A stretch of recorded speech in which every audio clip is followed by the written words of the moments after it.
c'est pas du tout de la mégalomanie de faire tout seul la France, c'est simplement pour essayer d'avoir un regard sur le territoire. J'avais mon fourgon, c'est un fourgon d'artisan, mais en fait il était aménagé, je pouvais dormir dedans, avec un très bon chauffage. J'étais complètement autonome. Et j'avais un GPS, j'avais tout mon matériel. Au début je fonçais un peu dans le brouillard, moi, j'allais plus vite parce qu'en me disant ça sera peut-être mieux plus loin. Et puis après je faisais marche arrière.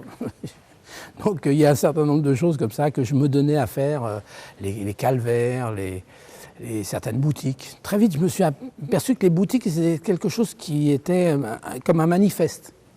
Et soit elles disparaissaient, soit elles survivaient, et donc tout ça, c'est... Il y a beaucoup de couleurs. La France, c'est très coloré, quoi. Plus que les villes, plus que Paris.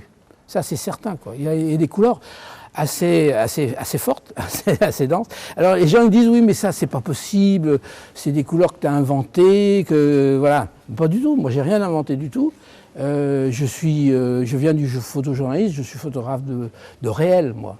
J'ai fait ça avec une chambre, je me suis donné les moyens pour que cette photo soit pas une petite photo, mais une photo avec tous les détails, les précisions. J'étais un peu pessimiste au début.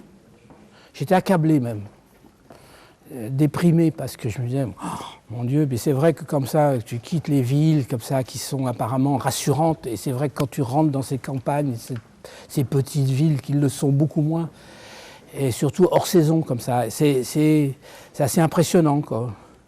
Mais c'est parce que je pense que je regardais mal. Et donc du coup, j'ai appris à regarder. J'ai appris d'abord à pas trop juger et pas avoir de préjugés. Et à sortir l'exotisme, à aller à l'essentiel. Et il y a des choses que j'ai éliminées parce que ça ne fonctionnait pas.